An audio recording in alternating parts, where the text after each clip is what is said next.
I'd like to call this regular council meeting to order. Madam Clerk, let's all rise for the invocation. We meet to serve our community and endeavor to be worthy custodians of all that has been entrusted to us. Let us be concerned only for what will promote good government. May we bring to our council chamber minds that think and hearts that feel, so that in our deliberations we may display imagination, wisdom, and courage, and the will to do our work for the good of all.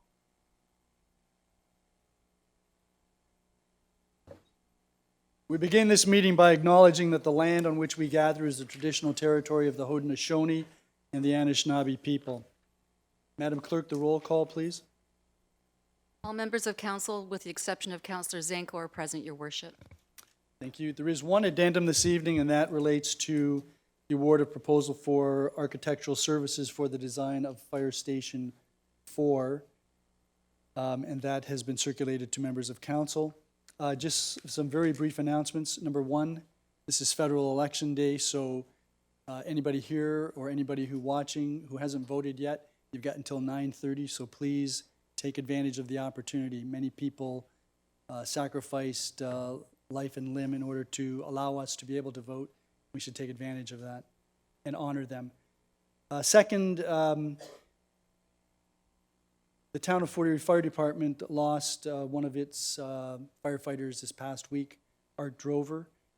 His viewing is currently being held at the Benner Funeral Services. This was this afternoon, and then this evening from 6 until 9. I understand that there's a pass-through by the firefighters this evening at 6:30.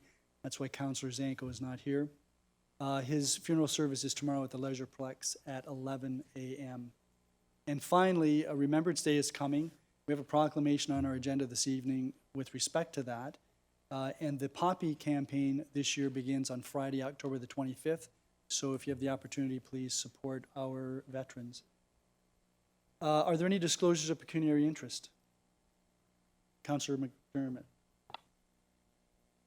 I missed the October 15th meeting in which there was a closed session with regards to the YMCA of Niagara. And I have an indirect conflict of interest as my son works for Niagara. Thank you. Any other declarations? Madam Clerk, I am going to declare a pecuniary interest with respect to report FES 06 for 2019, which is the award of proposal for architectural services. That property has not yet been transferred to the town of Fort Erie. My law firm represents the vendor of that property. So when we come to that report, I will ask Councillor Butler, who is the acting mayor, to assume the chair. We've got some upcoming public meetings related to the budget. They start on Wednesday, November the 6th with the capital budget and forecast. The second meeting is Wednesday, December the 4th, water and wastewater, operating budget and user fees analysis. The third meeting is scheduled for January the 8th, 2020, and I'm hoping that that will be rolled into the January 22nd meeting. If not, it will be the library and an overview from the EDTC from last year. As you all know, going forward, economic development will be delivered from the town hall starting January the 1st. The next meeting would be Wednesday, January the 22nd. That's the general levy operating budget and assessment analysis. Fifth meeting, if necessary, would be January 29th, 2020. All the budget meetings begin at 6 o'clock here in the town hall. The budget bylaws as we proceed would be December the 9th, the preliminary capital budget. Monday, January the 20th, 2020, the water and wastewater budget and rates. February the 10th, 2020, the general levy budget and general capital budget, unless there's a delay in the schedule, in which case that is projected to be dealt with March the 16th, 2020. That takes us into the regional councillor. Good evening, Councillor Insinna. We seem to be seeing a lot of each other lately. Yeah, Redekop, thank you. And yes, we have. Councillors, ladies and gentlemen. At the region, the 10-year housing and homelessness action plan was brought back to the region as it hit its halfway mark, the 5-year mark. As many will note, there hasn't been a lot of movement on the plan in the last 5 years. The plan has been updated now with today's realities being taken into consideration. the goal number one is to house people who don't have a home, improve access to shelters, and help those in shelters get back on their feet. The second goal is to help people to retain a home. This is an attempt to reduce the time it takes for those at risk of being homeless, access to prevention services, and to improve the long-term housing stability for those in that kind of situation. The other goals deal with what each municipality has been struggling with, increasing housing options and building capacity. The presentation that was made to the committee respecting the 10-year plan is to be presented here to the municipality for your information. Staff have also been given direction to provide regular updates every month on how the region, how we are dealing with the homelessness and the affordable housing situation. It's kind of like a report card that we've asked for. 15 new beds were asked for and were provided for homeless shelters. As councillors are aware, it's not just those from other communities that use the shelters. There are those from Fort Erie that have to find refuge there. Staff at the region have been directed to plan a workshop, a training session for all elected officials throughout the region regarding homelessness and affordable housing. There are many interwoven pieces, and it is hoped that it will give civic leaders better understanding. That was one of the big discussions, was that there are a lot of things going on and a lot of things influence homelessness and housing, affordable housing. Regional staff have been directed to coordinate a workshop with all local municipalities to discuss land concerns related to cannabis growing facilities and identify local zoning and bylaw regulations to address the concerns. The 2020 capital budget was presented to council and was accepted in principle. There were many questions that were raised regarding expenditures that still need explanations. The major increases in the budget, capital budget, are the costs for the replacement of the long-term care facilities, Lynn Haven and St. Catharines and Gilmore Lodge here in Fort Erie. It is my belief, and I believe also of our mayor, that work still needs to be done on this document in order for it to be acceptable. The other two parts of the 2020 budget will be presented, and it is hoped that this process will be completed by December. I believe December 12th was the date that they want to have it all wrapped. And that's it for me. Very concise, Councillor Insinna. Are there any questions by members of council? Councillor Butler. Thank you, Your Worship. Thank you, Councillor. I wanted to just say that I'm happy that there's movement in a positive nature towards the housing issue. So that's really, really great. But I wanted to know when the presentation will be coming our way. Do you have any idea? Through you, I don't have an idea. I will get that. My belief was that it was to be forthcoming. They were going to hit the road with this presentation, and tie it into the training session that they wanted to bring everybody in. They were talking about getting a facility that would have enough room for everybody, and actually bringing in a speaker that has gone through areas through the states that have tackled the problem. Rhode Island, I think Chatham, Kent, he helped them. This one gentleman, and he wants to we're going to bring it forward for everybody to see so that we can all get on the same track. I will get back with dates. Any other questions? Councillor Noyes. Thank you, Mayor Redekop. To Councillor Insinna, again, thank you for your presentation and your ongoing good work. You know the question I'm going to ask, right? Yes. Okay, the sludge from the lagoon in Black Creek, Stevensville Lagoon. Where is the sludge going, and what is the timeline? I was just recently informed the RFP was now posted. It's out for tenders, so it has not been started yet. My understanding is that it should be with this going out, it should be within the next 2 months. And I will have an answer for you as to where it's going to go. Okay, thank you. That I promise you. And I have two further questions. I understand that the Stevensville Road is planning to be reconstructed. And I understand they're stopping the reconstruction of the sidewalks and the curbs and the gutters, I understand, at the railroad going towards Niagara Falls. I'm just wondering, can we request that the region consider extending the sidewalks to zoos on the Meridian Credit Union? There's a lot of local people walking on that road, and it's a very busy road. Through you, Mayor Redekop, it was my understanding that they were going to go from Bowen Road to Eagle. That was all going to be redeveloped. Councillor Noyes is looking for it to go further than that. Yes. I did mention that, and there was nothing in the plans, but I will ask and see what I can do with regards to that. That's from Eagle to, I would say the entrance of zoos. That may not be a good geographical no, okay. thing. And my last question is, again, the road repairs that were done on Shawble Road because of the sludge that was distributed on the way to the trucks. I know it's been repaired. The road is actually, the repaired part of the road is actually better than the rest of the road. But I am curious of what it actually cost if we destroy the road to spread the sludge, and then we have to pay a considerable amount of money to fix the road. I'd be interested in what that cost is. Thank you. Any other councillors?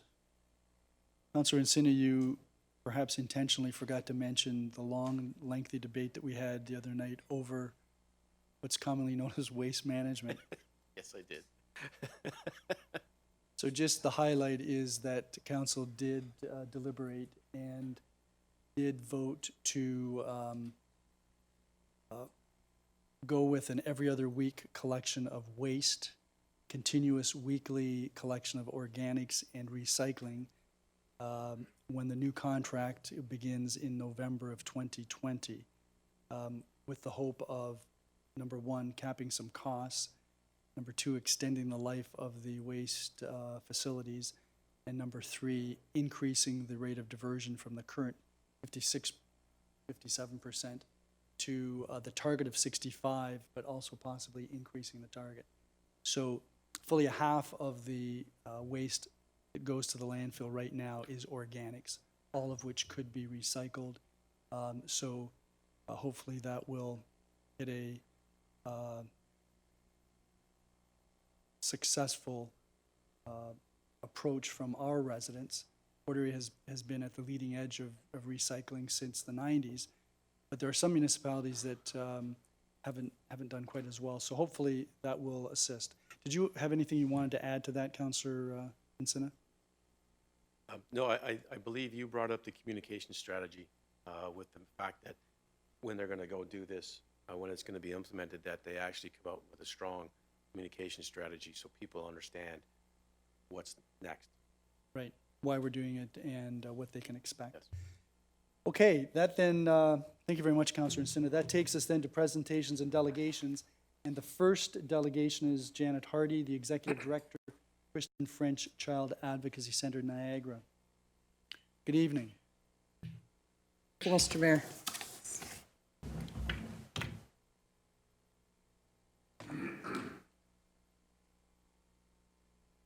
Was it successful?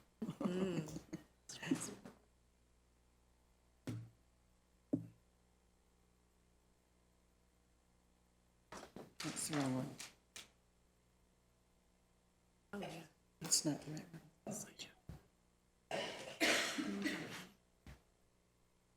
Oh, it's the wrong one. Oh, okay. Yeah. Oh, sorry. It's the first one. So it's So not. that's it.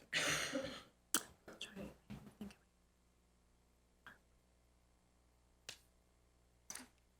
Yes.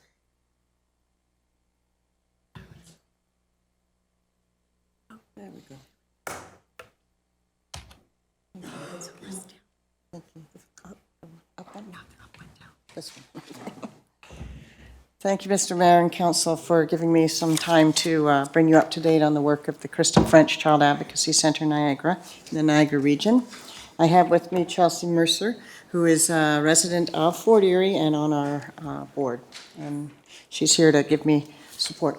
The Kristen French Child Advocacy Center provides a safe place for children to disclose their abuse experiences to joint police and facts investigation teams in a child-friendly and welcoming center. It is meant only for children and youth. We are the first fully operational child advocacy center in Ontario and have been open since 2008. Child advocacy centers represent an international model of excellence in joint investigation for children and youth who have experienced child abuse. And the model was endorsed as the model of choice for interviewing children by the Ontario Association of Chiefs of Police. Our purpose is to provide a non-threatening, child-friendly place where children and youth feel safe disclosing their abuse experience. We want to minimize the number of times children must repeat their experience. Before CACs, they may have to repeat that experience up to 7 times to multiple professionals in multiple venues. This time they have one recording, and that recording goes forward throughout the justice system. When we can do that, we provide a coordinator partner response, and that significantly reduces the trauma associated with disclosing abuse. And we believe if we fulfill our purpose, then we can change the course of a child's life. Together, working as a team, police gather evidence and determine criminal charges. FACS determines child protection needs and assigns special support staff to families during and after investigation. The Family Counseling Center is our third partner, and they provide follow-up counseling support. We actually raise funds so that the kids coming through the center can have immediate counseling support, mental health support after an interview, rather than going on any kind of wait list for this particular issue. And any partner, police or child welfare, will call in medical personnel to assess children if that's needed. What we do is host the investigation, greet families, direct incoming calls, and we work tirelessly to bring awareness to the impacts of child abuse, sustain the center in the Niagara region, and collaborate with other agencies to provide healing programs and services. That coordination ensures that the developmental needs of Niagara's children and youth are considered first when they are encountering the justice systems meant to support them and not increase trauma. Some of the larger centers across Canada have had enough volume that they have been able to do return on investment research. And what they have found are some significant findings that children reported feeling less scared. Caregivers expressed more satisfaction with the procedures and investigation. That's particularly important because a caregiver can be very stressed at this time. And if they're stressed, it's harder for a child to eliminate that stress from their minds when they're going over their experience. So if we can help both, the whole family, that's what we do. And child advocacy centers actually refer more children for both mental health services and preventative and injury-related medical exams than when it does not happen in a child advocacy center. The benefits for our professionals is when they work in teams, they better understand each other's roles, they improve team results through case review, and fewer children fall through the cracks. And finally, they found that an estimated savings of 32% that CAC-coordinated investigations are more cost-effective than non-CAC-run investigations. Since opening in 2008, more than 3,000 children and youth have found our safe place to disclose abuse. We have grown from hosting 50 interviews in our first year to an average of 340 interviews per year now. In 2018, we specifically had 310 cases involving 569 children and youth managed by the Child Advocacy Center located FACS team. Over our 10 years of operations, that 3,000 means that youth, children, and their family members have had interviews at the center. Children have come from every municipality in the Niagara region for investigation support.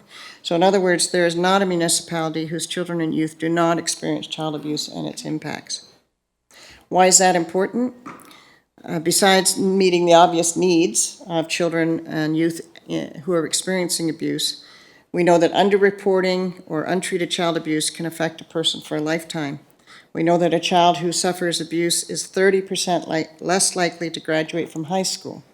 We know a youth who suffers abuse is 26 times more likely to be homeless, and an adult sufferer of child abuse is 2 times as likely to be arrested. So we know if we do this better at the very beginning that we might be able to change the course of a child's life. Our strategic plan, we are committed to collaborative fundraising and programming wherever possible. In other words, we don't want to duplicate services throughout the region in any way. So we do collaborate with another number of other agencies to achieve outreach to youth, interagency and community learning opportunities, and in joint strategies for awareness, prevention, and we work together to provide viable responses to the crime of child abuse in our Niagara region. A TRIM grant in the last 3 years allowed us to reach out to 12 to 15-year-old youth through several avenues. One was Teen Connect, which is an awareness education program presentation in the schools that we developed with our partners. The other is Teen Creative, which is a 12-week program with Foster Festival of visiting artists who work with youth on self-expression and healing beyond their abuse experience. We work closely with other agencies to present learning opportunities for professionals and the public, such as de-escalation training and victim resilience. And we began a collaborative website called PCAN, Partners to End Child Abuse Niagara, that is made up of over 14 partner agencies, providing program, speaker, and service access to professionals, caregivers, and the general public. We still operate with no core government funding. The staff, volunteers, and board of the center work tirelessly to sustain this service through fundraising and grant writing, as well as the generous support of our partners. The center raises 40% of its budget through fundraising alone, with 5 events, campaigns for special projects, and planned giving program to sustain the future. The Niagara region continues to be very generous in its support of the center, and we would not be able to exist without that support. And finally, most importantly, it takes all of us to be vigilant on behalf of our children and youth, and so if you do know of abuse or suspect a child is being abused, please report it. You do not have to determine if it is abuse, you just need to make the call and let the professionals make a determination. Thank you for your time. Thank you very much, Ms. Handy and Ms. Mercer. Do any members of council have any questions? We don't usually clap here, it's kind of like a church. It's okay. Not quite as sacred. Do any members of council have any questions? Thank you very much for the good work that you're doing. Thank you. I'm going to leave some materials here. Yes, please do.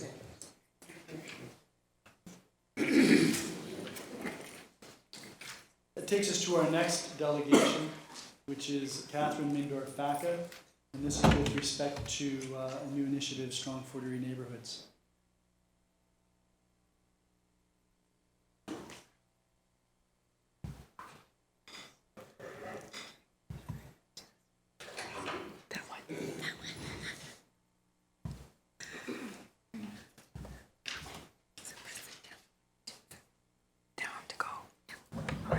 Evening. You're gonna operate this by yourself? I don't know, I might need some notes. Dean's close by. Okay, maybe I'll just do other things to distract you.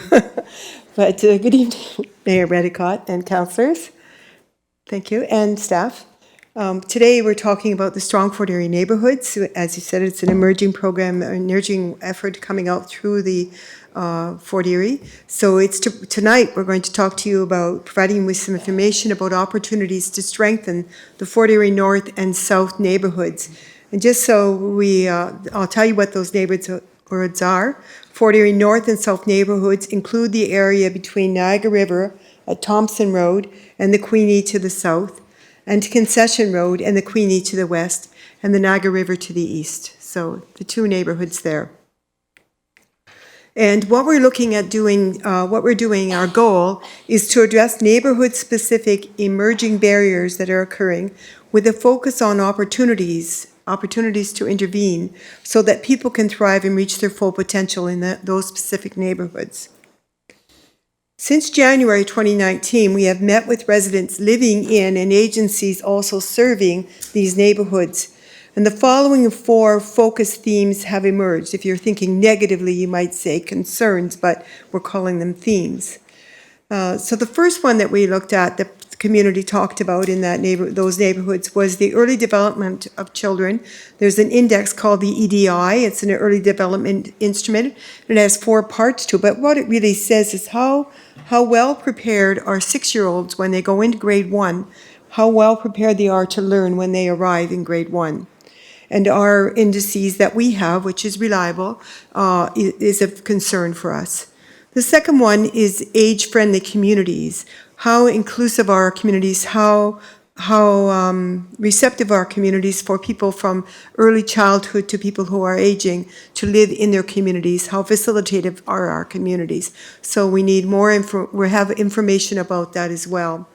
And then the third one is access to healthy food. What we have there is, since January of this year, we've had a 25% increase in the number of new people registering at the food bank, Salvation Army Food Bank, since January, which is a significant number.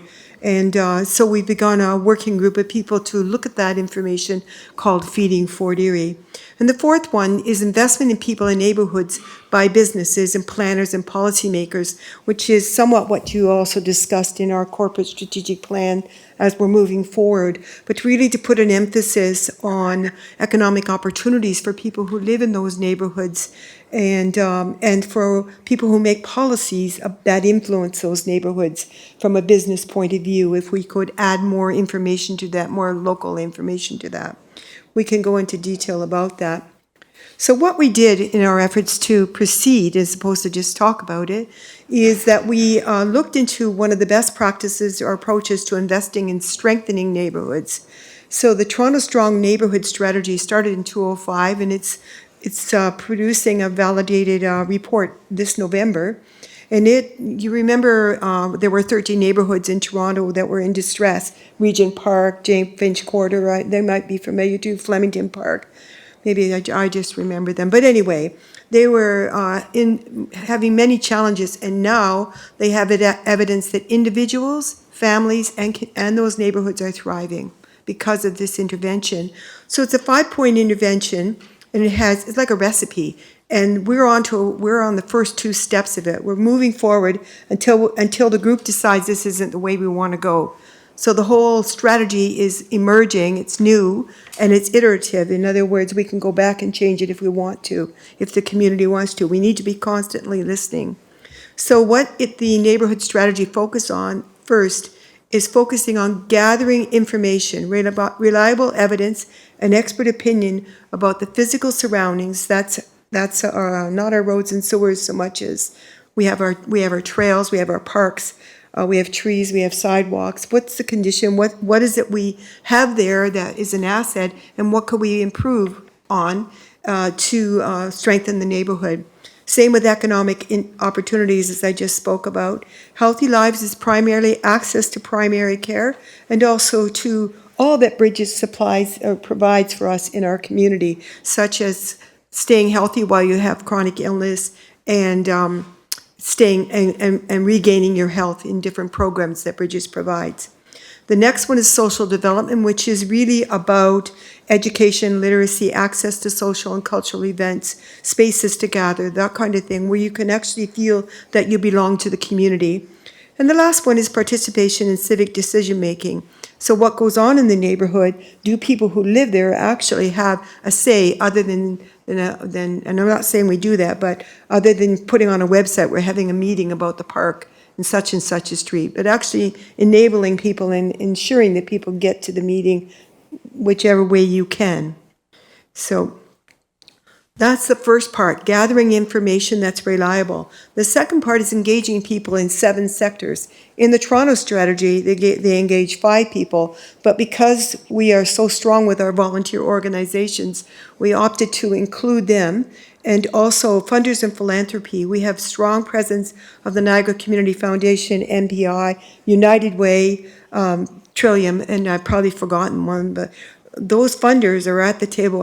All of us are very aware of them, and they're very much supportive of our developing community. So our object there is to engage people and in building and strengthening these 2 neighborhoods, not in isolation of the rest of the community, but just to bring these neighborhoods up to a level that is stronger than what they currently are because of the barriers that they're experiencing. So the Strong Fort Erie Neighborhoods Framework, which we are beginning, is guided by principles such as cooperation, collaboration, what's the word for being wide open, no surprises, you know what I mean? Yeah, that one. So informed by knowledge and expertise from the 7 sectors. So those 7 sectors that I just outlined, they all have experience of our community, both the town and the neighborhoods. And taking all of the data that we gather and the expert opinion, we'll get a better plan for strengthening the neighborhoods. And then, of course, linking it to and being aware of local municipal and regional planning and programs such as the housing plan that you were talking about, and then the housing committee that we have at our town, how it all links in with what the community, the neighborhoods are talking about. That's just one example. There are many, many activities at the town level and the regional and provincial level that we could use to strengthen the neighborhood. So, and I've just pointed out to the corporate strategic plan that's just beginning. So there are many facets of that that interweave into strengthening the neighborhoods, as was your intention, I'm sure. So we will continue to build this action plan by engaging people and gathering more information.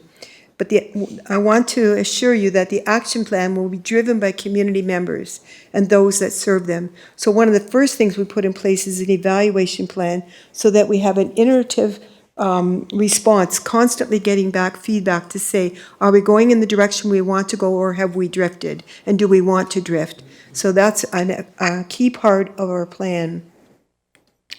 And so on Thursday, this is an example of what we've done, although we've had other meetings. We had in our Centennial Library, thanks to the help of our librarian, Craig, to set things up and make it happen. We had over 40 residents, volunteers, and elected officials and leaders from agencies and all the philanthropic organizations were there. They all participated. We addressed those 4 topics that I told you about, the themes. So the early childhood development, aging communities. But anyway, we talked about what was already existing in our neighborhoods and how we might add to it or strengthen to it or begin to work together. So what the evaluation said was that there was a high degree of collaboration in that room. There was a diverse group of engaged people. The only people there were not there were people who lived in the neighborhood who were at work. That's because it was during the daytime. So George is one of our ward councillors, wasn't there, but Nick, you took some time off because you're closer, and Nick was there and spoke, and our mayor came and spoke and was very supportive and very instructive on paying attention to what already exists and how much work is being done. So that was refocused some comments. So we have a high degree of collaboration, diverse group of engaged people, and participation of service providers and politicians in the room that morning. So I wanted to just thank you for the opportunity. Usually when you come, there's an ask, and the ask is, it's not about money, it's about whatever we learn and however we learn, if you'll come along with us, and if you'll share what you learn with yourself, with your group, as you make policies and as you make plans, so that we're working together.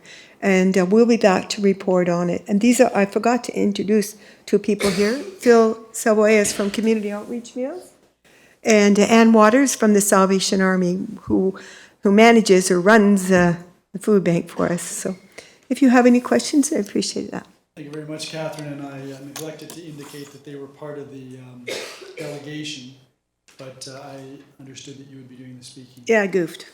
Thank you for providing us with the background or information coming out of the October 17th, or I guess preliminary to the October 17th meeting. Any questions, Councillor Dubanow and Councillor Noyes? Yeah, thank you, Your Worship, and through you to Ms. Mindorf, thank you very much for this presentation. It's good to see you up here getting to talk about this. I know we've had some opportunity to speak and collaborate on this, and it's nice to see it moving forward. Just going back to the part where you mentioned engaging people in the 7 sectors of Fort Erie, after I attended the community forum and I had mentioned it to a couple people, there was a lot of interest from individuals who wanted to participate.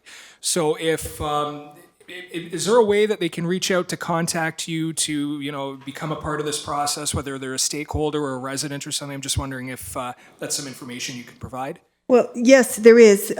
Your question to me earlier about that stimulated us to get a proper website, to do an email email address that's generic. We're very embryonic, So our communication plan is just emerging. So it's our intention now, also the usual social media stuff. We really didn't want to put it out strongly until we asked the community, do you want to move forward? Which was yesterday and at 3 other meetings. We have to ask people, you just don't say we're going to do it.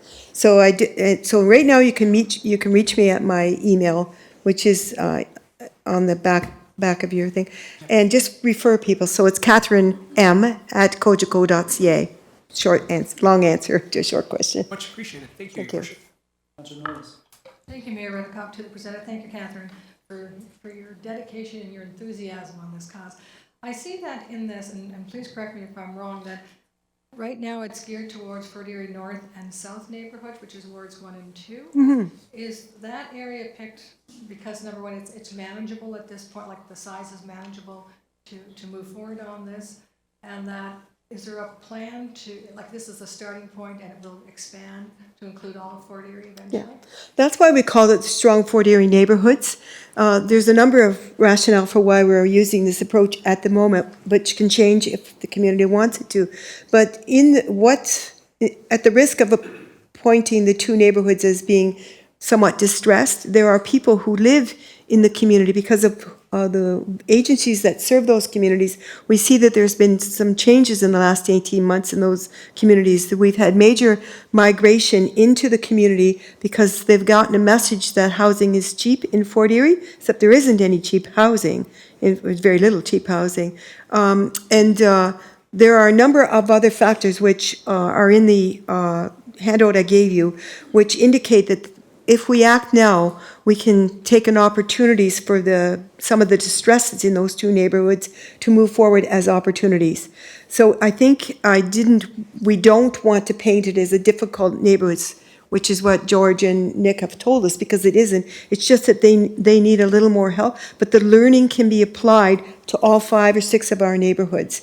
And we've already, Joan and a number of people from the south part of Fort Erie, Crystal Beach Ridgeway, are also sharing their learning. We're sharing back and forth. So it's very new, but the intention is to be able to use the learning through the whole municipality and beyond, and that's why the funders are interested in helping us do it as well. Does that answer your question?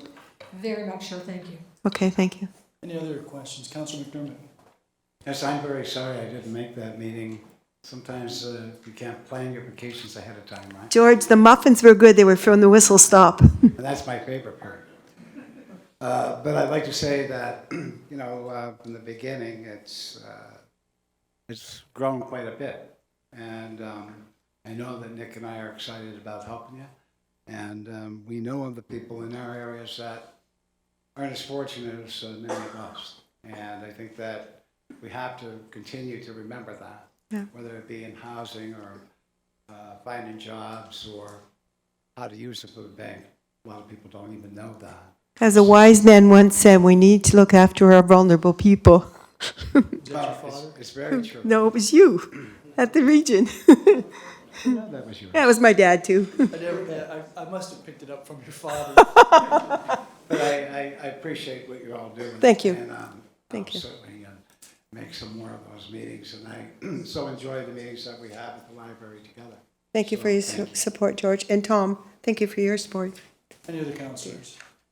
Thank you very much, Catherine. Quite coincidentally, the Youth Wellness Hub Niagara had some representatives at this afternoon's Mayor's Youth Advisory Committee, and they found it very interesting, so thank you. Thank you.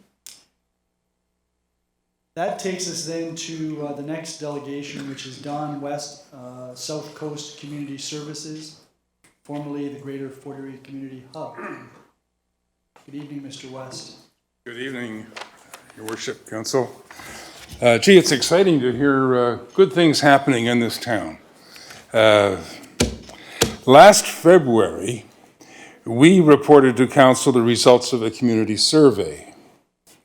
We found that in addition to medical services, there were strong needs for mental health supports for the retirement industry, ranging from social, recreation, respite, volunteerism, youth services, including drop-in and hangout space, and more informal gathering places for all community members. These were the things that the 785 respondents to our survey identified as desirable. A work plan was developed, and activities took place under 3 broad headings. 1, community outreach. 2nd, potential partnerships. And thirdly, the committee's own development, or internal development and growth. For community outreach, having done that survey, we hosted a community luncheon for those agencies, companies, elected officials, community leaders who might be interested in developing a hub. The hub model presented was the Lang Center, and the executive director of the Lang Center in Cambridge came to tell us about their successes in building what has now become an unbelievable 68,000 square feet of beehive activity in that place. It's an amazing, amazing building. Just walk in and you feel it. Of the 45 people attending that luncheon, from the 45 people, there were 26 different entities represented. Those attendees who indicated further interest would be interviewed at a later time. Our consultants indeed met individually with 14 potential partners and received electronic answers to questions from 3 others. All interviewees were supportive of the community hub idea because they believe the model creates efficiencies, warm referrals, collaboration, and a positive experience to all members of the community. Every respondent indicated that they would put at least some space to use if it was free. Respondents who expressed an interest in a physical new build indicated that there were recent developments that prevent them from making any commitments in the immediate future, such as provincial cancellation of community programs, uncertainties about amalgamation, the dismantling and replacement of the local health integration network, and even the future development by the region of Niagara of a major senior center in the East End and possibly a seniors-oriented hub there. All good news.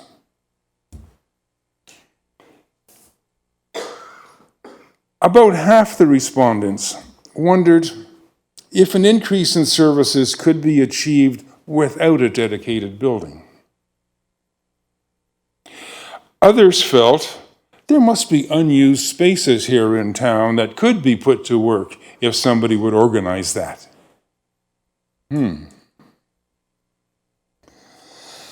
At this point, here in October, we, the formerly GFE Hub Steering Committee, had fully expected to tap into the Trillium Grow Grant and be able to hire some staff, do some more technical consulting, have some expenses supported, and so on. However, the Grow Grant requirements have changed, and they are focusing absolutely on individual programs. In other words, if we had a program to ensure that gifted high school students would always achieve their potential, well, that might fall within the interest of the Trillium. But we are looking to create efficiencies by providing community services in a number of fields by a variety of agencies and meeting the needs of a large number of people. We decided we would continue with that purpose and seek other strategies for achieving that goal. Our multi-purpose request isn't going to fit the Trillium formula. What direction will the steering committee take? The committee decided that that community activity should take place now. Let's get something started. Pending the future commitments and pending development of a building. Let's get something started now. We decided, first of all, to rename ourselves as South Coast Community Services. The phrase South Coast is really catching on in this town. We have the largest, I understand, the largest South Coast in Canada, so I've been told. So we will call ourselves South Coast Community Services, and our website, once it gets started again, will be the newly registered southcoastcommunity.ca. Nice. We are in the process of incorporating as a nonprofit. The governance model for the new corporation is based on the experience of other hubs and nonprofits.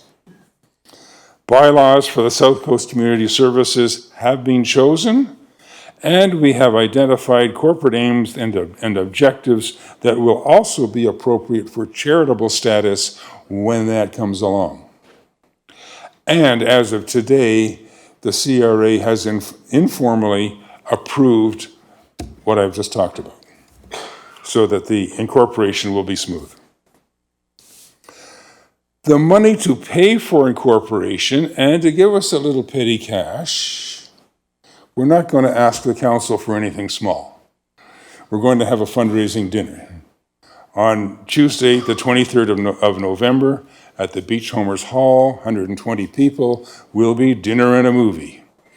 And if you've heard anything about the Beachcomber special events, you know they've been pretty good and good value. So hopefully people will be able to come out to that. And we have initiated, at the suggestion of some of the interviewees, an inventory of those buildings that are either vacant or may be underused and which may be available for occasional use by community agencies. Joan Christensen has been contracted to contact the owners and to ultimately produce a descriptive spreadsheet of available spaces with their costs and provisos for presentation to all agencies in need of part-time or itinerant space. We have one room being used on a monthly basis now. Thus, we have begun to fulfill the mission of creating efficiencies by providing many community services by a variety of agencies and thereby meeting the needs of many people. And finally, the South Coast Community Services and several other local agencies are very keen to collaborate with Bethlehem Housing to develop the high school property. And we are awaiting further developments and holding our breath over that one. Thank you. Thank you very much, Mr. West. Obviously, you've been very busy, your group, and we thank you for that, and we certainly encourage you, whatever the uncertainties ahead may be, I think you're on the right road. Thank you. Do any members of council have any questions? Thank you. I think your speech and presentation said it all. That then takes us to our final delegation, Mr. Brian Etok.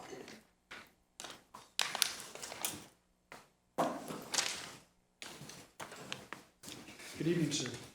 Thank you, Mr. Mayor, members of council, respectively. Good evening. My name is Brian Etok. I'm a long-time resident of Black Creek, and I am speaking on behalf of many in the Black Creek community who I have personally spoken to against the proposal of open public access to Black Creek in close proximity to our homes. There are real problems regarding the handling of these water accesses, which I would like to bring to your attention. Many Black Creek residents are not aware of past public meetings regarding changes, future development of these properties. I have spoken with over 118 people who have no recollection of receiving a letter a few years ago giving notification of a meeting concerning proposed changes to the road allowances. As well, there was no follow-up information sent to residents. As landowners and property taxpayers, we should be included in and notified of these discussions. We were not informed in advance of property stakes inserted along our property line several weeks ago. Not informed of the signage plans for these properties. The mishandling of this situation has only created suspicion and real concerns among many of resident homeowners. No information provided to residents describing the type of signs and the location of their placement, including if and where they will be placed outside of the Black Creek residential area. Attracting of influx of visitors for recreational purposes to picnic, fish, sit and relax, bring their kayaks, skates, snowmobiles, etc., will have a negative effect on our residential community. Signage will result in more and more people sharing creek access with others through social media, kayak clubs, etc., especially kayakers and snowmobilers. Property devaluation and proximity problems too close to residences, affecting privacy and quality of life. Why are there 5 access points in Black Creek so close between houses in a small residential area? Unnecessary devaluation, especially for immediate neighbouring properties. Niagara Parks already provides a suitable boat, kayak ramp, ample parking, and picnic area nearby at the end of Netherby Road. Parking lot, and I'm sorry to say this, as suggested by Marina. Necessary devaluation, especially for immediate neighbouring properties. Health concerns due to proximity to neighbouring houses. Sound and auto emissions, pollution only 5 feet from residential property.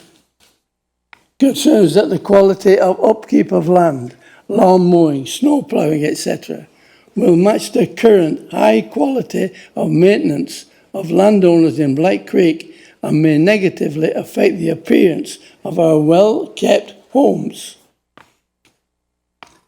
Unnecessary increase in traffic in a residential area not equipped for an influx of recreational visitors. Too many advertised access points, disappropriate to the pollution or to the population of a small residential area, Trucks with trailers will park along the roadside, major inconvenience for local residents. Additional unsuitable snow-covered parking lots on creek access properties will force snowmobilers with trucks and trailers back on cleared roadways, restricting the flow of traffic and inhibiting proper snow removal. A potential winter driving hazard. Safety hazard due to more snowmobiles and ATVs on the creek in the winter. This causes a greater concern for the safety of children and adults who are skating and playing hockey, walkers, cross-country skiers, and visitors don't have the same consideration for the area as do residents. Also a safety hazard due to people parking on the side of the road and carrying their kayaks across roadways at other times. Several of these creek accesses are adjacent to school bus stops and postal superboxes. As well, the River Trail and Baker Road area has been declared by Ontario Postal Engineers as a dangerous section of roadway. Problems due to further development on the shoreline and land. Kayakers don't use staircases for obvious reasons, and therefore a potential boat kayak ramp requires excavation of the creek embankment, destroying the natural environment and unnecessarily creating a higher flooding risk in a residential floodplain area. Negative effect on local habitat, plants, fish, and animals. Garbage mess will also attract more animals, causing problems for close neighbouring properties, therefore requiring frequent upkeep. Increased noise and violation of noise bylaws. Where is the police present in Black Creek? Or will noise bylaws be enforced? Unnecessary creating new and avoidable problems when there are already 2 large parks in Black Creek, plus the adjoining Niagara Parkway area at the end of Black Creek and Netherby Roads. Intention of involving Niagara Peninsula Conservation Authority, the Ministry of Transport, MPP Wade Gates, Environmental, Ministry of Health and Safety, Mike Strange has been involved, and finally, I wonder if members of Town Council have ever personally walked on these properties and inspected them. I have read the Town of Fort Erie's booklet, Waterfront Strategy, and I do agree with you on how you would like to open the lake beaches for all to enjoy. You are doing this in the right place, not between homes. This proposal of development with facilities between our home invades our privacy, safety, and destruction of the land and wildlife. We have wonderful wildlife there.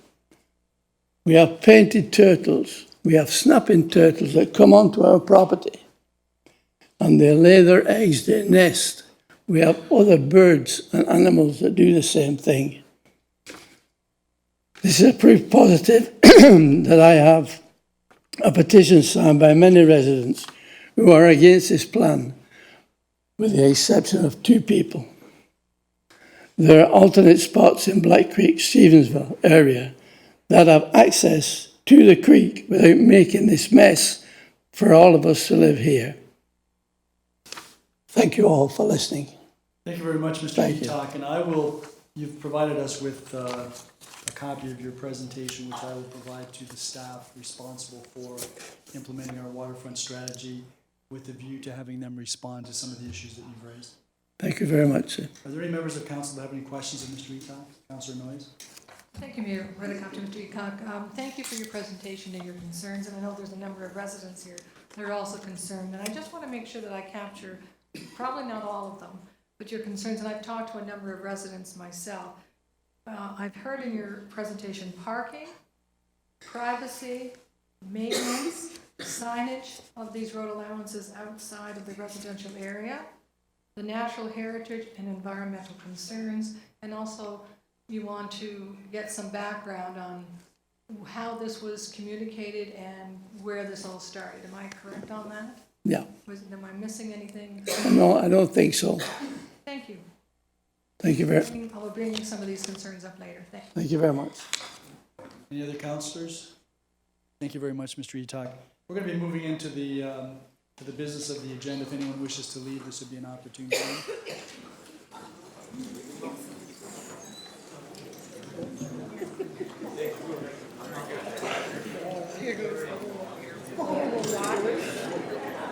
Yeah.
That takes us to the consent agenda.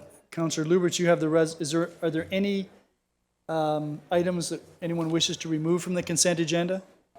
If not, Councillor Lubberts, you have the motion. Yes, thank you very much, Mayor Redekop. Moved by myself and seconded by Councillor McDermott that council approves the consent agenda items as recommended. Are there any questions or comments with respect to any of the items in the consent agenda? Councillor Noyes? Just clarification, the consent agenda also includes the board and committee minutes? It includes everything contained in item number 3. Item number 2, sorry. Okay, but not 3. Everything in 9.2.2, 9.2.3, which is the board's and committee minutes, and yeah. Okay, so I do have some questions about the board and committee minutes.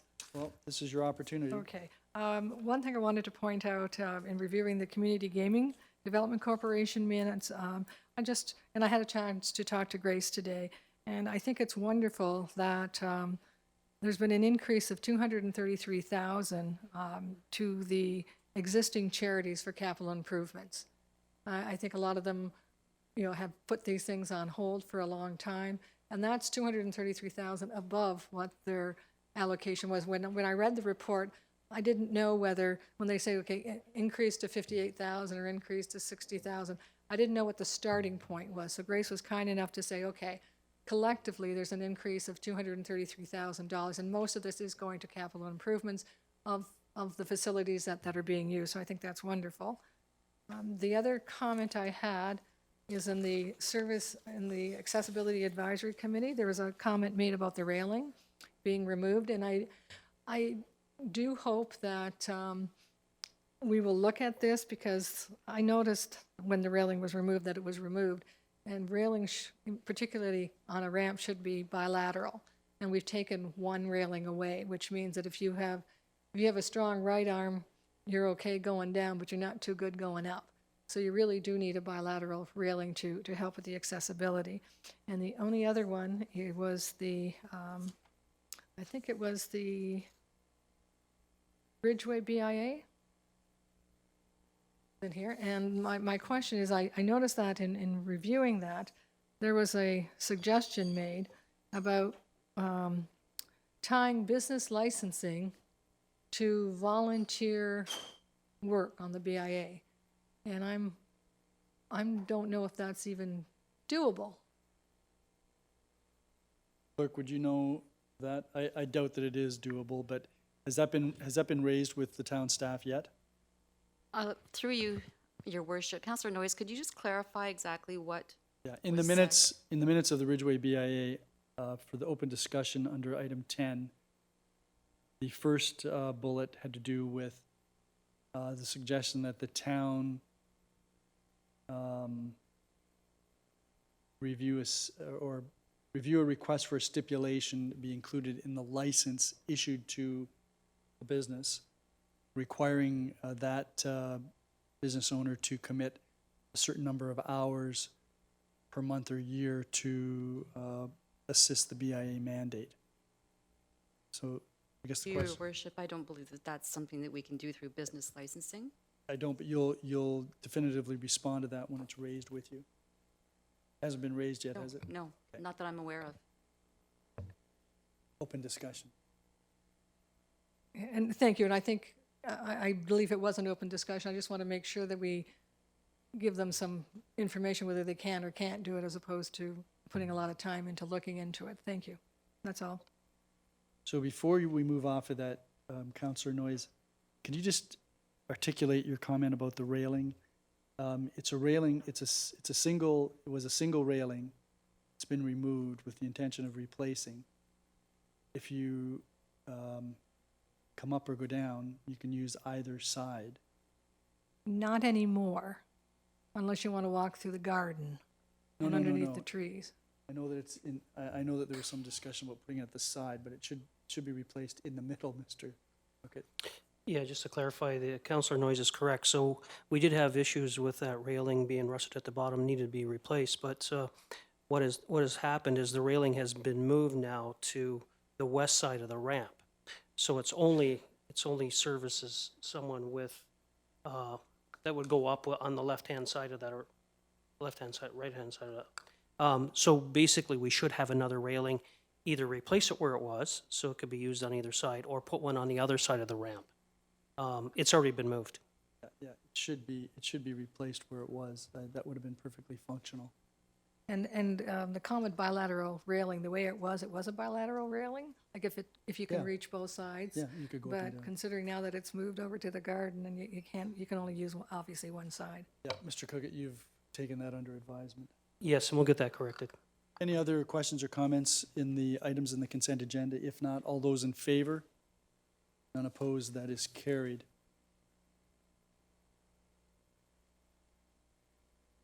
That then takes us to new business and inquiries, and Councillor McDermott, you have a resolution with respect to the first item of new business. Somebody have a sense of humor? I move by myself, seconded by Councillor Butler, amendment to zoning bylaw number 129-90, shipping cargo containers. That council hereby determines that in accordance with section 3417 of the Planning Act, further notice is not required for the changes to the proposed bylaw resulting from the approval of option 1 in supplemental report number PDS 45-1 2019. Are there any questions or comments? All those in favor? None opposed, that is carried. Councillor Butler, you have the next resolution relative to the museum board. Yes, thank you, Your Worship. Moved by myself and seconded by Councillor McDermott, that council accepts the resignation of Joseph Spath from the Museum and Cultural Heritage Advisory Committee, and further, that council directs staff to proceed with filling the vacancy in accordance with the procedural bylaw. Are there any questions or comments? All those in favor? None opposed, that is carried. Are there any other inquiries or matters of new business? I'll go to Councillor Dubanow and then Councillor Noyes. Yeah, thank you, Your Worship. Just through you to the planning director. This weekend, I received a photo from a resident in my neighborhood regarding the community mailboxes that were installed. And the photo was rather striking because every single door of the community mailbox was left wide open, flapping in the wind. Not only could you see my own mail and everyone else's, but you could also see that there were several packages still inside the CMB. And thankfully, we live in a great community, and all the packages were still there after it managed to get closed up. I've seen this happen in Garrison Village as well, where the CMBs have been left open. And I did contact the planning director, Mr. Brady, about it to discuss it and forward it to Canada Post. And I want to just extend my appreciation to him for doing that. I'm just wondering if perhaps if he has maybe some information for residents on how to do this. Is contacting town hall and then escalating it that way the correct way, or is there just a better way to do it? Perhaps we could find that out through you, Your Worship. Who did you say you'd spoken to, Mr. Brady? Mr. Brady, yes. Mr. Brady? Thank you, through the worship. Certainly contact us, that's fine. What we simply do is we pass along those photographs to Canada Post. We have a person at Canada Post that we use on a regular basis. So we send it along to him, he picked it up and said he would take care of it. But the alternative is to actually go to the post office and and talk to each of the post offices in the community have post office, a person who's in charge of the post office, and let them know, and they would have a direct way in. So either it's fine, you can let me know, we'll be happy to send it along, or just go straight to the post office. I mean, Fort Erie is distinct in that they have a number of post offices, and each are in each of the communities. Councillor Dubanow? No, thank you, Your Worship. I Anything appreciate further? that. No, we're good. Councillor Noyes? Thank you, Mayor Redekop. I just wanted to, we had a delegation here about the unopened road allowances on Black Creek. And I do support the opening of the road allowances to access the waterfront. But I do think that it has to be done correctly, and it has to be done in consideration of the residents' concerns. I understand in talking with Ms. Hanson today that nothing's going to be done to these road allowances until 2021. when the design for landscape design guidelines and standards are scheduled. So that's 2 years down the road. I have concerns that we will be putting up signs indicating where these road allowances are and encouraging the public to use them without addressing the concerns of the local residents, 2 years before any plans are even being considered, and I have a problem with that. I don't support the wait and see, let's put up the signs and see what happens. I think we need to be proactive to address some of the concerns, and I think we can be. So I hope that council will consider moving up the timeline for the landscape design guidelines and standards to be advanced to the 2020 budget instead of the 2021. And also that we hold in abeyance the installation of the signage until the plan and implementation for the plan for the road allowances is complete. I'm not sure whether I need to do this by a notice of motion or. I would suggest you do that, and you can bring that forward for the next regular council meeting if in the meantime there isn't an adequate response to the issues raised by Mr. Etok from our staff.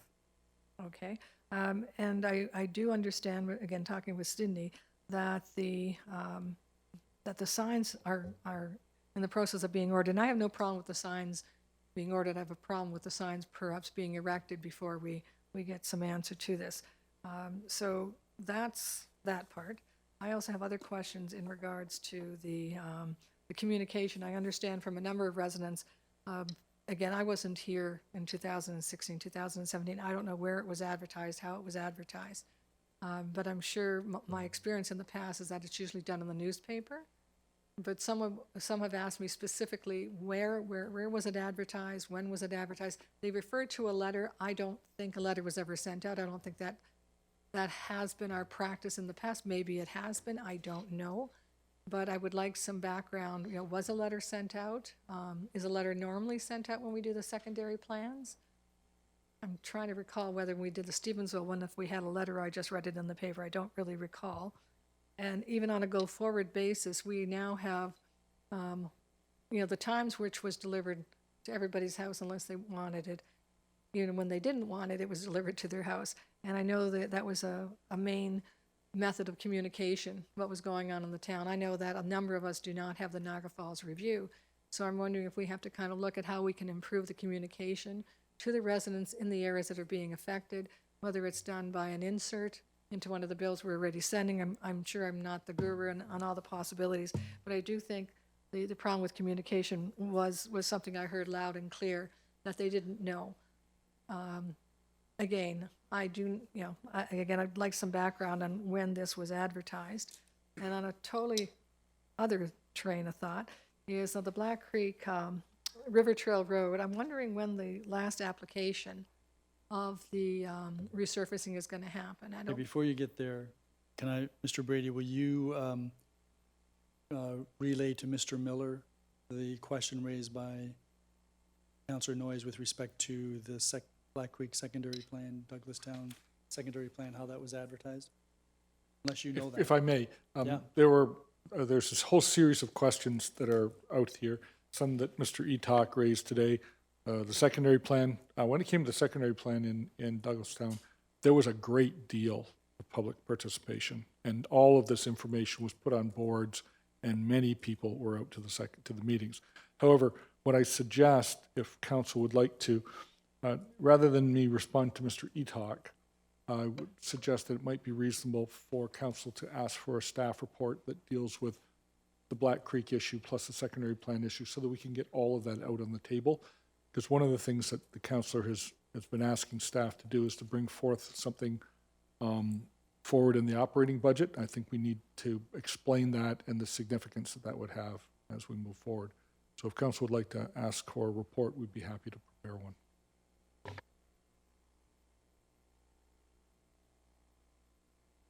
So the parameters of the report would be the comments that Councillor Noyes has raised, or the questions, plus the issues raised by Mr. Etok, plus reference to the secondary plan. Madam Clerk, it is new business. Can we entertain a motion without the need for a notice of motion, or would you prefer that we waive the rules if council is prepared to do that? I believe because we are under new business and what you are asking for is a report rather than more formal motion, that it would be in order to just make the the resolution for the report and vote on it, you need a majority. Okay. So Councillor Noyes, basically you're asking for a report to address the issues that you've raised and that Mr. Etok has raised on behalf of the residents with respect to the opening of the Black Creek road allowances, as well as some background commentary with respect to the secondary plan and any other information that staff feels might be responsive to the issues raised. That's correct, but I don't want it lost in regards, so I would like the consideration for it to be moved up to the 2020 budget instead of the 2021. Well, that you're going Part to have of- to do a notice of motion. That's not something that was raised here specifically, and that is new, and I don't know what the implications are, but it seems to me if you're concerned about signs being erected or whatever the budget implications might be for that, that's something that could be included in the report. And that's what so he can make reference, or you can get some information from staff as to what the implications would be. But if you want to move to have it put into the budget deliberations, you'll have to bring a notice of motion on that. Okay. I understand that the dollars for this, the money for the signage is in the 2019 budget. And I understand they're being ordered and just like we had the signage, I think it was in the memo that Ms. Hanson gave us, that's being prepared to be done. I think it's this year. And they're going to be ordered, but whether we erect them or not. So I don't have my question isn't about the cost of the signage because that's already been approved and it's already moving forward. It's a question of when they're going to be erected. Right. So so just to get back to where we were, you're moving for staff to prepare a report, provide a response to the issues that you've raised relative to the delegation and the issues raised by Mr. Etok, as well as what potential budget implications might be with respect to the matter, and a commentary regarding the secondary plan process for Black Creek and Douglastown. Your seconder for that? Councillor Dubanow. Any questions or comments? All those in favor? None opposed, that is carried. Okay, you were about to move to the The road resurfacing. double surface treatment on River Trail The last, and I'm just wondering what the timeline for that was. for the second treatment. Yes. I would assume it's been done. I was under the understanding, Mr. Mayor, that it was done last week. Can confirm that? Yeah. And I apologize if it has been. I talked to somebody like 10 days ago and they said it still hadn't been done, so I haven't had a chance to go down there. All right, Mr. Welch can confirm that with you, and if not, he can tell you when it will be done. Any other inquiries or matters of new business? Councillor Butler? Thank you, Your Worship. First, I wanted to start off by complimenting the Planning Department. I have received a number of phone calls in the past 10 days with respect to how the developers have been treated lately, and they are raving. So just wanted to pass that along to your department. But I do have some... Thank you. You're welcome. I do have some questions for infrastructure with respect to Charleston Drive to Prospect Point Road. They were under the understanding that there was going to be a sidewalk put into that section that was missing, and I wondered if you could confirm that or not. That's the little section east of Burley. Mr. Yes, Brady, you know. that is being handled. It will be, I hope, in place this year.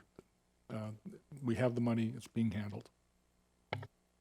Great. And then I have one more question with respect to Park Road. It was on the list of roads to be completed this year, and it hasn't been started. I'm just wondering what the progress is on that.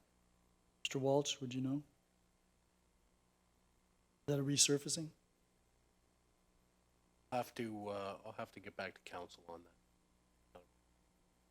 that. Okay. And if I may, could you look up one more road, and that would be Windmill Point Road. It has had some partial road repair, but I'm just wondering if the entire stretch is going to be completed or if it's going to remain the same. supposed to be done between Thunder Bay and Dominion. Walsh, is that something that's at top of mind, or do you need to look into that as well? Okay. Anything further, Councillor Butler? Anyone else?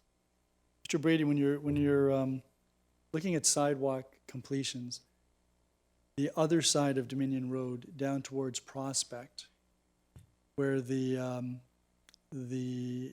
townhouse complex that has the unusually highly elevated road parallel to Prospect Point Road has a drainage issue that has prohibited the completion of the sidewalk from the westerly end near Prospect toward Prospect itself. So I know that this is an issue that the developer has been dealing with because of the drainage problem and the sidewalk, et cetera. And I'm wondering if we could get, at some point, some indication as to when that might be finally dealt with. You don't have to answer that tonight. I'll look into it and I'll have a memo sent. Great, thank you very much. Councillor Noyes? Yes, I just wanted to make a correction because I misspoke. I should have read my own notes here. The wayfinding signage for all town parks and waterfront windows is actually coming before us on November 12th, 2019. So it hasn't come before council yet, but it will be coming in November. Signage. The signage for all the, including all water accesses. So you'll have a crack at it then? You'll have a crack at that? Yeah, and I just then. wanted to correct that. I think the money's in the budget, the spending of it yet. This just keeps turning on, turning off, turning on. Okay, that takes us then to motions, and Councillor Dubanow, you have a motion with respect to the aquifer. Yes, I do, Your Worship, and I'm just going to mention that there's been some changes to the motion relative to what has been listed on the agenda. So it's being amended to add to the 5th paragraph of the preamble, but the aquifer provides water for those using wells in Fort Erie and other parts of Niagara. And we're going to add between the 2nd and 3rd paragraphs that the municipal council of the town of Fort Erie requires any protection of water in the aquifer from contaminations as a result of any remediation of Pit 1 owned by the Port Colborne Quarries. And we're going to slightly change the wording of the 4th substantive paragraph to be as follows: continue to follow or establish protocols that will take into consideration. So I'm going to read the actual amended motion that we have here that's been signed off on. So, Councillor Dubanow, before you start, yes. I wonder if at the very end, when you talk about the circulation, would you be willing to include that this be circulated to all municipalities in Niagara, including the region? I'm fine with that. Do you want to move that after I read it in and we do it as an amendment, or I think we'd have to? You can. It's a friendly amendment. You can simply add it in, and if you want to do that right now, you can read it in. I'll do that. We're on safe ground. Thank you for the pointer. Sorry about that. No, that's fine, and it's fairly long, so buckle up, everyone. Moved by myself and seconded by Councillor Noyes that whereas there are concerned citizens in the town of Fort Erie regarding the quarry remediation project in our neighboring municipality of Port Colborne, and whereas the concern centers around potential impacts and risks to the aquifer now or in the future, and whereas, according to the Ministry of Environment, Conservation and Parks Water Well Information System, there are approximately 1,100 private wells in the town of Fort Erie, of which 75% are used for domestic purposes, including human and livestock consumption. And whereas bylaw number 201-96, as amended, regulates the placing of fill and site alterations on lands within the town of Fort Erie, and whereas the quarry remediation project lies within the jurisdiction of the city of Port Colborne, but the aquifer provides water for those using wells in Fort Erie and other parts of Niagara. Now therefore be it resolved that the municipal council of the town of Fort Erie directs staff to continue to collaborate with officials in the city of Port Colborne on the quarry remediation project, and further that the municipal council of the town of Fort Erie supports the protection of our water and natural heritage, which are included in council's 2018 to 2022 corporate strategic plan as council priorities, and further that the municipal council of the town of Fort Erie requires the protection of water in the aquifer from contamination as a result of any remediation of Pit 1 owned by the Port Colborne Quarries, and further, that the municipal council of the town of Fort Erie requests the city of Port Colborne and the Ministry of Environment, Conservation and Parks to continue to follow or establish protocols that will take into consideration potential impacts to neighboring municipalities, and further, that the municipal council of the town of Fort Erie requests the city of Port Colborne and the Ministry of Environment, Conservation and Parks to continue that process in a way that is open and transparent to the public, and further, this resolution be circulated to the municipal council of the city of Port Colborne, all municipalities within the regional municipality of Niagara, the regional municipality of Niagara, the Honourable Jeff Urick, Minister of Environment, Conservation and Parks, and the Honourable Doug Ford, Premier of Ontario. And Councillor Dubanow, did you wish to speak to that? Yeah, I'll speak briefly because this is an issue that we're all talking about right now, and I don't think I need to rehash what's already been said. When this first came up, and it was actually our Conservation Board member, Leah Fior, who brought it to my attention well before it started to get some of the attention it has, I first thought that, you know what, great. It's not a burden that I have to take on. I recognize Councillor Wells from Port Colborne here in the gallery right now. It's, you know, my thought was, well, it's their decision to make, and we don't. It's not something that has to be our problem, if you will, but it is our problem. We have a lot of wells in town here. People use them for drinking water. It's definitely a concern. And as I thought it over, and I've had discussions with on social media with members of the Water Protection Alliance, I'm not an expert, and I do know that when it comes to drinking water, this is something that should concern all of us. We look at what happened in Walkerton, and that was contamination from a farm that, you know, the rain and it flowed into a well. This could potentially be so much worse with the way the water flows into here in so many wells. We just got to get this right. I don't know what that answer is. We have experts. We have a lot of citizens who are very concerned. We just need to get it right, and we need to do it properly, and we need to do it in a way that the public is aware of and the public feels confident in. So that's why I'm bringing this here, to ensure that, you know, we have that discussion, and moving forward, we're a part of that process, because it does affect us, even though we're not the ones making the decision. And I'll just leave it at that. Thank you, Councillor Dubanow. Anyone else? I suppose the one oddity that of many out of this situation is that the aquifer is not considered source water for purposes of the conservation authorities, despite the fact that it supplies the drinking water for many people and livestock. I'll call the question. All those in favor of the motion? None opposed. That is carried. That then takes us to reports. And Councillor Butler, I'm going to hand the chair to you. Sorry, did I miss something? Notices of motion, sorry. Councillor Noyes. Thank you, Mayor Redekop. That council move up the timeline for the landscape design guidelines and standards be advanced to the 2020 budget from the 2021 budget. Relative to this one area? Yes. The landscape guidelines are not specific to one area. These are landscape guidelines that are going to be prepared for all of the road allowances in the town of Fort Erie. Okay, so when is that scheduled to come? Currently, it is scheduled to be dealt with in 2021. All right, and Councillor Noyes is asking for, this is a motion that would ask for it to be moved up. Okay.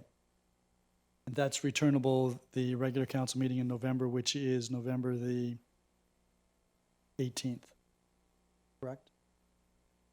I have to say yes. Okay. Are there any other notices of motion?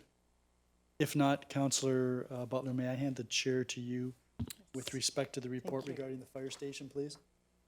Councillor Noyes has the resolution. Yes, thank you. Councillor Noyes?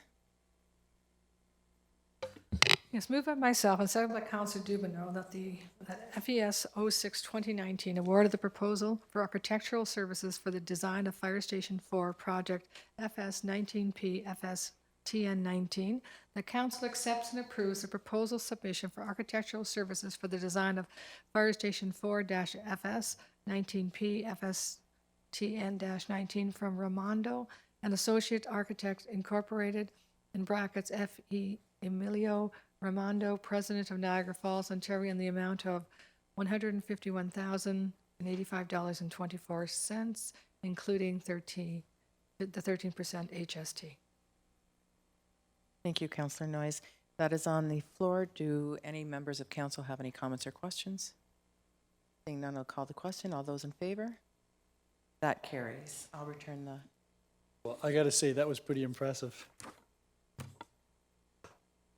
Okay, then that takes us to the next report, and Councillor McDermott, I hope this provides you with some comfort. Thank you, Worship. Moved by myself, seconded by Councillor Butler. IS 38 2019 award of tender for Highland Avenue Road reconstruction and sanitary sewer replacement contract number ISE 19T High 18. That council accepts and approves the tender submission for the High 18 Highland Road reconstruction and sanitary sewer replacement phase 2 contract number IS 19T High 18 from CRL Campbell Construction and Drainage Limited in the amount of $812,432.94, including 13% HST. Are there any questions or comments? All those in favor? None opposed, that is carried. Mr. Walsh, I understand that there's a possibility that work is going to start next month? Yes, Mr. Mayor. Likely, given the date today, they should have shovels in the ground in November. And the report indicates that there will be constant communication with the residents about the status. As we do on all projects, sir. Great, thank you. Okay, that takes us then to consideration of bylaws. Are there any bylaws that anyone wishes removed from the package? If not, then Councillor Butler, you have the resolution for first and second reading, I believe. Yes, I do. Thank you, Your Worship. Moved by myself and seconded by Councillor McDermott that the bylaw package containing 135-2019 to adopt a fire prevention and public education policy for the town of Fort Erie and to repeal bylaw number 103-08, 136-2019 to appoint Herbert Nobes as Senior Building Inspector for the Corporation of the Town of Fort Erie, 137-2019 to deem a certain registered plan of subdivision not to be a registered plan of subdivision, Michael Anthony Cimino and Linda Sue Cimino, 264 Ashwood Avenue and 0 Oakwood Avenue. 138-2019 to adopt the Corporation of the Town of Fort Erie Health and Safety Policy and to repeal bylaw number 96-2018. 139-2019 to amend zoning bylaw number 129-90 shipping cargo containers. 140-2019 to amend bylaw number 133-86 designated site plan control area shipping cargo containers. 141-2019 to amend zoning bylaw number 129-90 0 Dominion Road, 3291 Dominion Road, and 3233 Parker Avenue. Susan Smith, agent 1788773 Ontario Inc. owner. 142-2019 to amend fees and charges by law number 40-09 as amended, converted shipping cargo containers. 143-2019 to authorize the entry into an amending agreement with Macgian Inc. for the provision of conventional public transit service. And 144-2019 to authorize applications for the cancellation, reduction, or refund of taxes levied for the years 2017, 2018, and 2019 is given first and second reading. All those in favor? None opposed, that is carried. That bylaw package is on the floor for questions or comments. Councillor Noyes? Thank you, Mayor Redekop. In regards to 135-2019, the fire prevention, public education. I just want to clarify, and I did not have a chance to talk to the fire chief today. And I don't know if I'm right or wrong, but under the open air burning, it refers, and that's on 2.5, it talks about requiring a permit. I'm just wanting to verify that does not include campfires, right? Campfires are not considered open burning? Who would know that? Mr. Cookett? No? Sorry, unfortunately, I don't have an answer for you. And the chief is not here. He's attending the funeral. So I'd be happy to get back to you with an answer if you want to delay passing this bylaw until I get that answer. That's fine. I would, because I know that that would be a very contentious issue if it did include it. I'm thinking that's not what it includes, but I looked up definitions in this report and I couldn't see the definition for open air burning, so. So before we move on, Councillor, are you moving that we refer this to the Yes. to a special council meeting that will be held November the 4th, which will be in conjunction with our committee meeting? Okay, yes. Okay, is there a seconder for that? Councillor Butler? Are there any questions with respect to the timing? So our next committee meeting is November the 4th.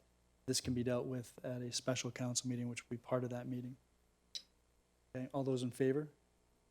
None opposed, that is carried.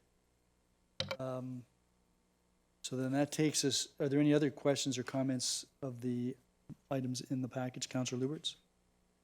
Yes, thank you very much, Mayor Redekop. In regards to the bylaw 139 and 140, when I was going over our package over the weekend, I made a few phone calls to some of the stakeholders, and they weren't notified that the bylaw was coming forward tonight.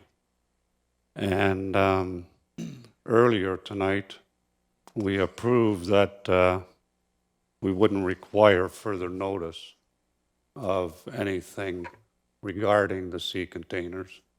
And that was one of their concerns, because had they had the time and they would have known that these two bylaws were coming forward, maybe they would have brought forward some concerns that would have required maybe, or maybe considered having some more dialogue with stakeholders.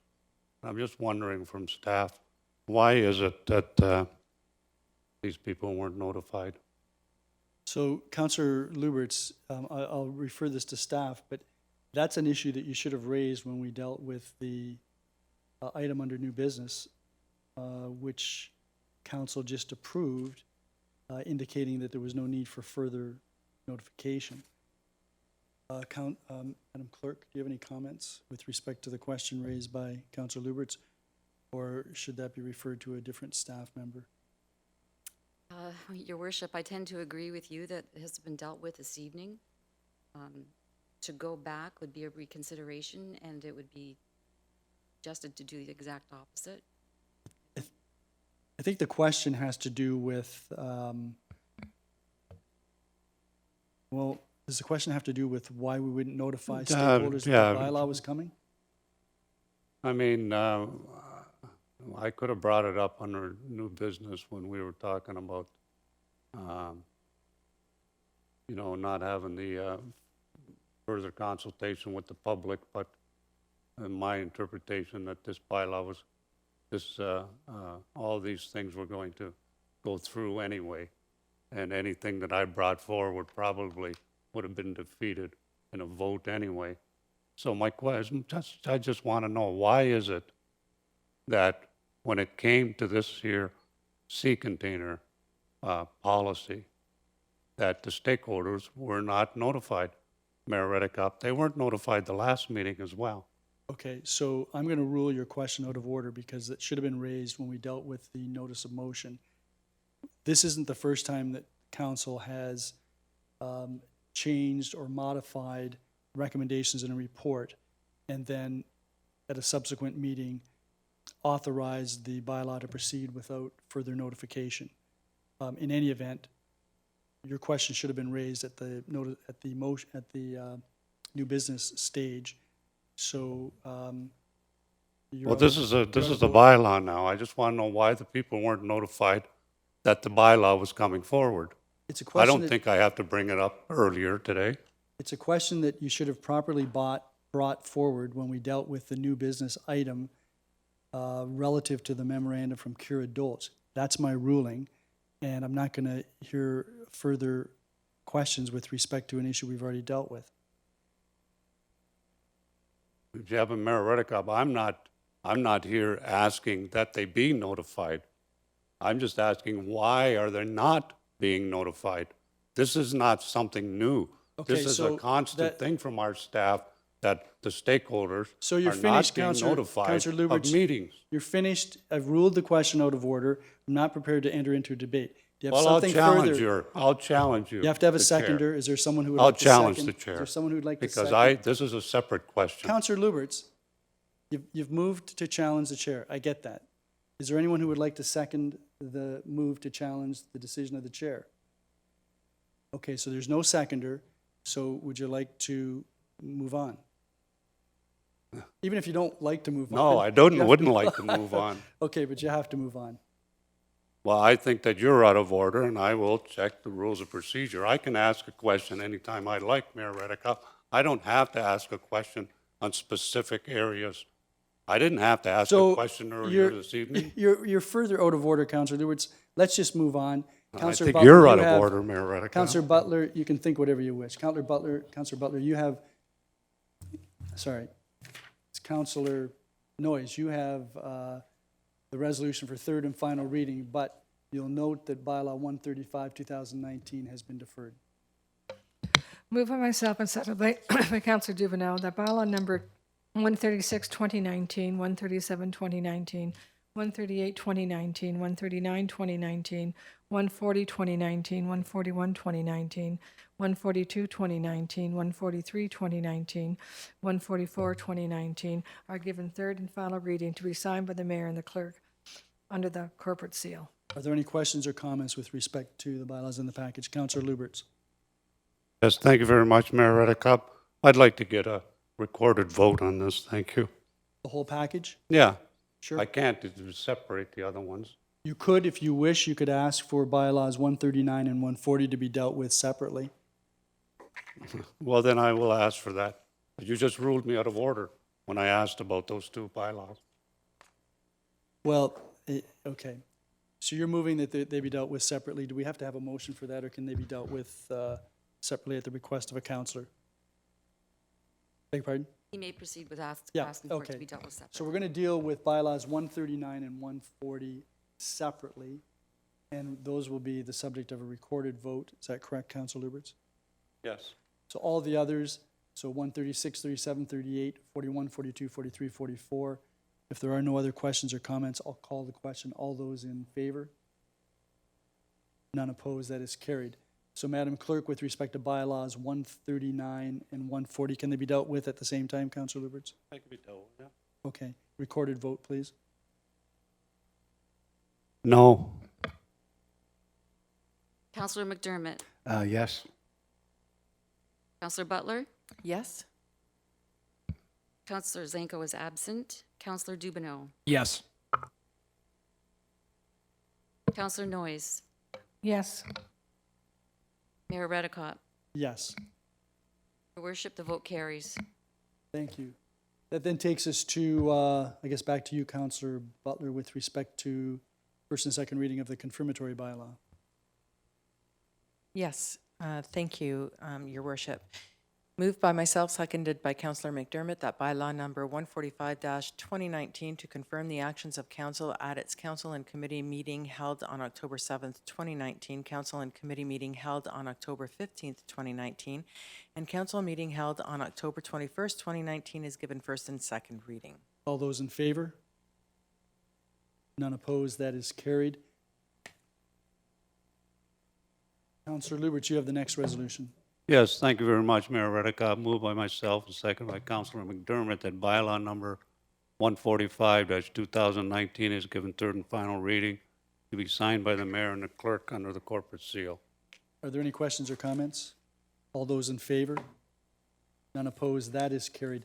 That takes us to scheduling of meetings. Any meetings, Councillor Dubanow? Yeah, thank you, Your Worship. We have a Community Gaming Development Corporation Board of Directors meeting this Wednesday at 5:30 here at Town Hall. Typically, it's in Conference Room 1. That's October 23rd? October 23rd, that's correct. We also have a Transit Advisory Committee meeting on Thursday, October 24th here at Town Hall at 3 p.m.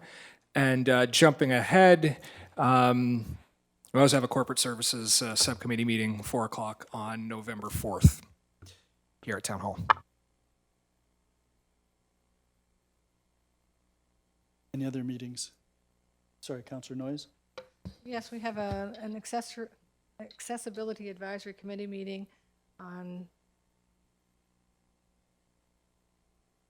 Tuesday, the 29th at 5 o'clock in Conference Room 1.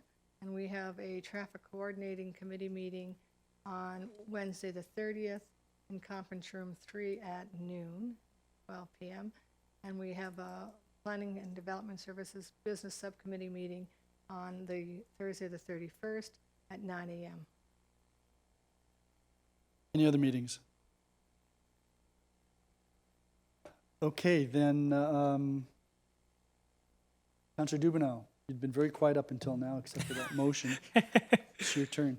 Thank you, Your Worship. Moved by myself, seconded by Councillor Noyes, that council adjourns at 7:47 p.m. to reconvene into a regular meeting of council on November 18th, 2019. All those in favor? Surprisingly, that's unanimous.